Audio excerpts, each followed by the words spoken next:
Welcome to the Unwashed Asses, episode 124, recorded for Friday, September 6th, 2019. Did not anticipate recording just like this as I sit in a parking lot and wait for Famous Footwear to open.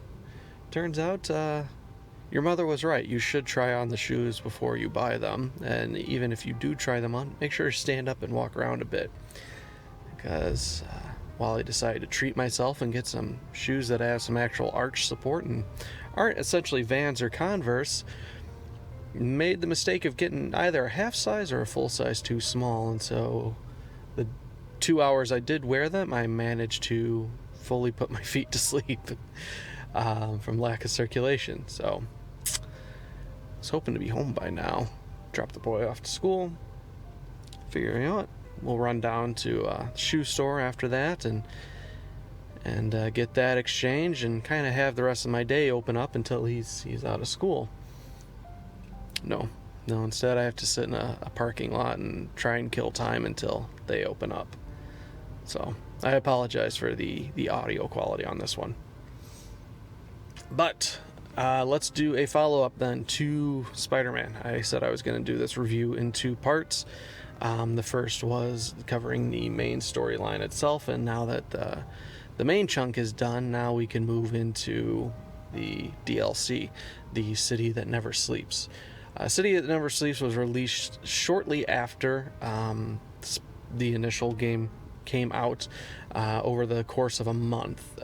It was broken up into 3 parts, and mainly deals with the fallout of Spider-Man's actions in the first game. Now, I am going to get a little spoilery here, so if you've just picked up the game with the Game of the Year edition and don't want to get into spoilers here, you've been warned. I'm having a hard time kind of parsing out what would be spoilerish and not, because my overall feelings of the DLC largely is impacted by the story itself, and what happened in the main game. So in the main game, of course, one of the first missions is you take out Wilson Fisk, aka the Kingpin, which creates a bit of a power vacuum. We then have that vacuum somewhat filled by Martin Lee and the Demons, and then later on factions from the Raft and Rikers, as the prisons are essentially broken free by the Sinister Six. Well, you get that all cleaned up, that's all well and good. But then we have other Spider-Man B-tier villains, like in this case Hammerhead, who quickly jump in to start filling that void. And in the first DLC, we are getting hints of this, where it's not a full-fledged takeover quite yet. First bit actually focuses on Black Cat, who had a brief cameo in the main game, but never actually made an appearance. And in this iteration, we fully see Black Cat get revealed and have several interactions with Spider-Man. And the idea is that she is back in town. She's working for the Magia crime families, in this case Hammerhead specifically, and is stealing USB drives on each of the families. We're not entirely sure why, but this doesn't seem to be her particular MO, where she would normally work solo and for her own gain. She's now working for someone who, while she has a bit of a history with, isn't necessarily a good history. And this brings up all kinds of personal issues for Peter Parker himself, because while he was able to patch things up with Mary Jane, Black Cat drops a bit of a bombshell that he may or may not be the father of her son, who's being held hostage by Hammerhead. And the entire storyline within the first DLC is frustrating in the sense that you feel powerless. And I guess that's kind of the point of the DLC, is that they're constantly pushing Spider-Man onto his back foot and keeping the pressure up on him. And while it does make ultimately for a good, he rose, potentially for a good, he overcame all of his trials and tribulations and is the Spider-Man that we know. He's always kind of got the shit under the stick, but overcomes it.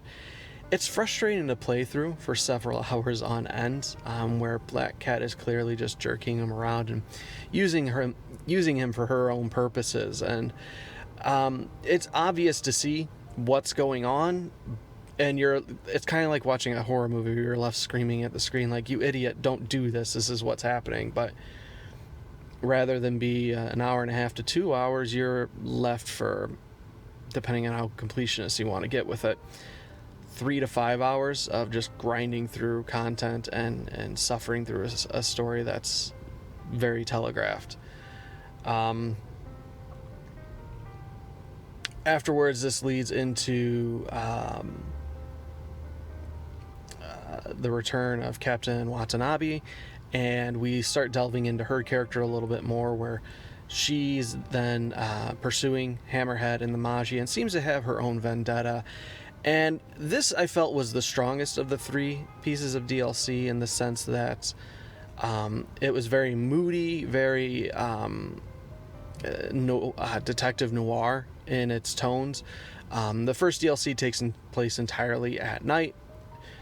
This one is a very rainy, overcast New York, which you didn't get to see a whole lot of in the main game itself. So it's a nice, refreshing take, and it fits the story very, very well, where Hammerhead is trying to bring about, as J. Jonah Jameson would say, a return to simpler times when mobsters ran the city.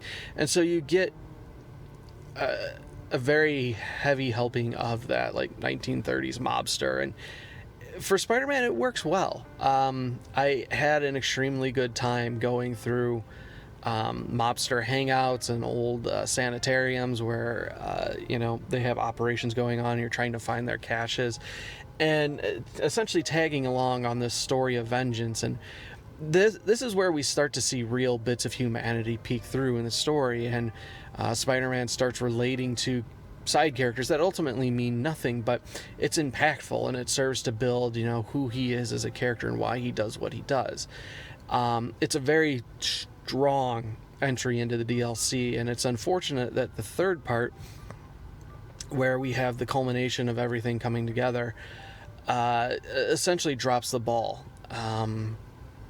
Long story short, Hammerhead has been consolidating all the leftover Sable tech from the end of the primary game in a bid to take over the rest of the Magia crime families and essentially take a stranglehold of the city itself. But in the process has been turning himself into a freakish machine, and his own goons, mobsters that you were beating handedly at the beginning of the first DLC, are now essentially smaller versions of Iron Man on every level. But we see Silver Sable return to take her tech back, and much like my frustration with the first DLC, it's how the characters interact and how Silver Sable is essentially just this ruthless bitch to Spider-Man the entire time, despite his best efforts to help. And just the constant of him trying to work things out with her and work as a team, where if it were me personally, I would have left her to die several times over because of her behavior and treatment of the person who's very clearly just trying to help. So it's frustrating to watch the story play out in that, and it's definitely, with the third DLC, the weakest of the series. It all kind of pales in comparison to what we had in the main story, which was so polished and tightly wrapped and very neatly presented. This seems very kind of sloppy, where we have characters like Black Cat and Yuri taking place.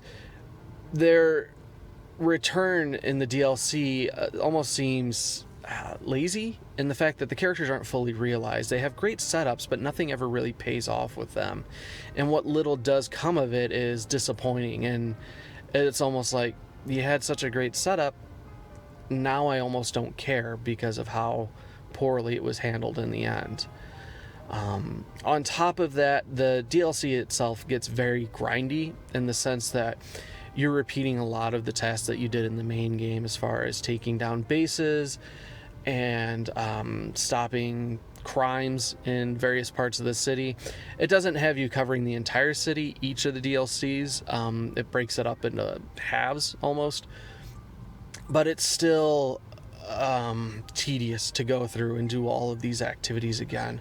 Now, there are different activities that are implemented, like using the spider bot to go around and deactivate bombs on cars and take out sniper nests and deactivate bombs that are planted around the city.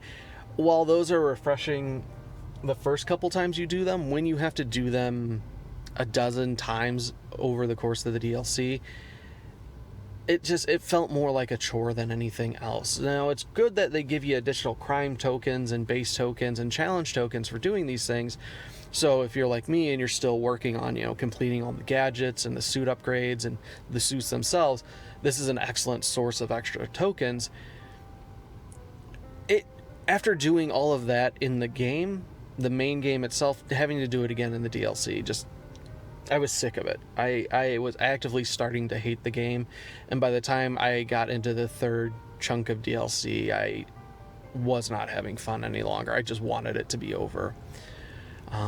It's kind of in that same vein, then, these screwball challenges themselves made me actually mute the game itself because of how annoying it was, where we have the character Screwball, who in this iteration is essentially doing live streams of Spider-Man tackling tasks like defusing bombs throughout the city, doing combat challenges where you have to get as high a score as you can, or doing gadget challenges. While these were creative and really got me to use my full set of tools in ways I hadn't expected, because you're limited to using like 2 gadgets per challenge, and that's it. You can't even do like hand-to-hand combat.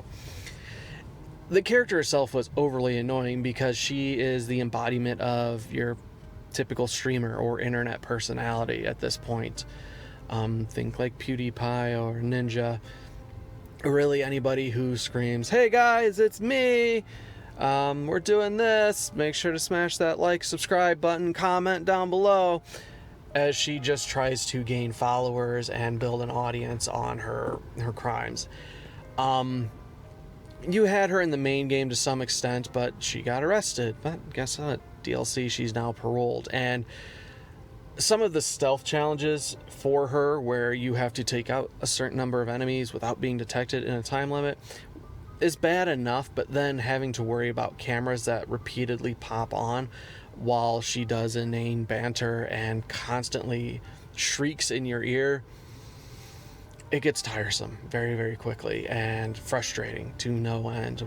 Like I said, I had to just mute the game because I couldn't stand hearing her voice over and over as I had to restart the stealth challenge for the 5th time. And in the end, it's ultimately not satisfying when you finally, do take her down.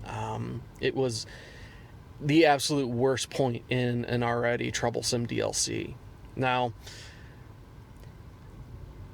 as I think of how I played the game and what they presented, had I played the game when it was released and then had to wait for the DLC and then played it in the staggered releases that they had, I might have enjoyed it more, because I would be getting more of that Spider-Man experience in a drip feed. And that was something that I was definitely craving at the end of the main game, where I was looking forward to playing the DLC. Like, oh yeah, I absolutely love Spider-Man. I want to experience more of this.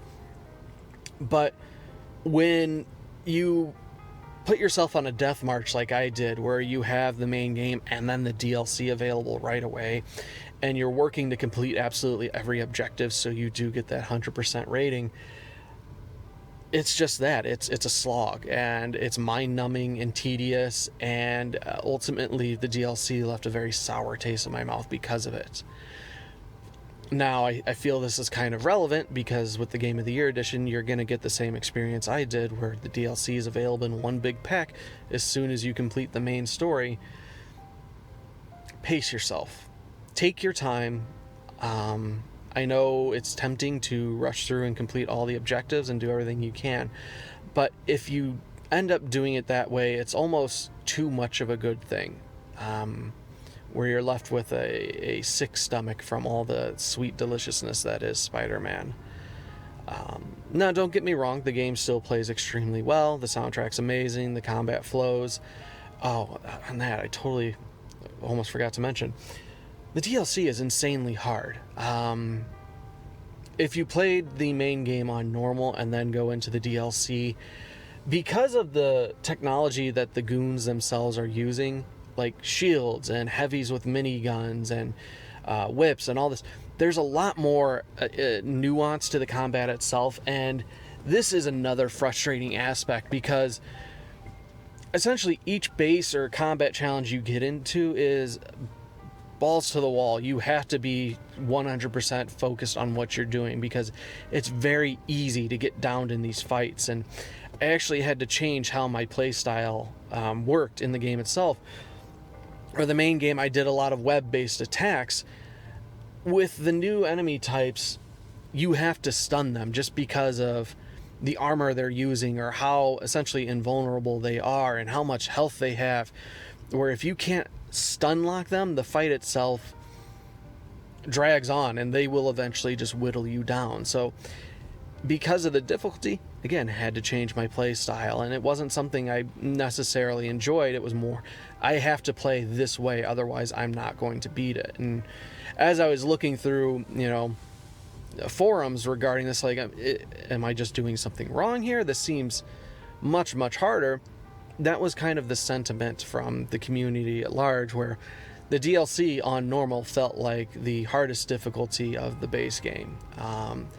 And it's such a rapid ramp up, where in the first DLC it's not that bad, but as the Hammerhead goons themselves essentially rapidly acquire gear, and you're still dealing with like rogue Sable agents, it's a lot for Spider-Man to take on. This feels like more of a threat that, the Avengers would have to take, but it's too much for one person, and that makes the gameplay suffer as a result. And it's part of why doing all the extra challenges and whatnot is such a chore, is because the combat just stops being fun. It stops being a slog, because you can't play Spider-Man the way you want it to. It's throw on the electric fists, use the impact webbing, use the seismic charges. Essentially, it's gadgets, gadgets, gadgets. It's not just, flipping around enemies and webbing them up any longer. And it's awful for that. It is truly awful. The game hamstrung itself. So yeah, if you're going to play it, I'd still say it's worth playing. Just let it breathe. Don't rush to consume it all in one go. But otherwise, yeah, I still say overall Spider-Man's definitely one of the best games on the PS4. And that's tough to say, just because there's been a lot of really good games already on that platform, and most of them being single-player story-driven content. But overall, the Spider-Man franchise has just been hitting it out of the park lately, and this is another solid entry. So if you're still looking for, your wall crawler fix, it's worth a pickup. Absolutely. Just take your time with it. Don't rush it. That's going to wrap it up. If you have your own thoughts, concerns, criticisms, critiques, complaints, or just, want to tell me how wrong I was about Spider-Man, shoot an email to me at theunwashedasses@gmail.com. Again, theunwashedasses@gmail.com. We'll have a new episode up next week. Start delving into God of War. And we'll talk a bit about that. Otherwise, we'll talk to you soon. Blood for the Blood God.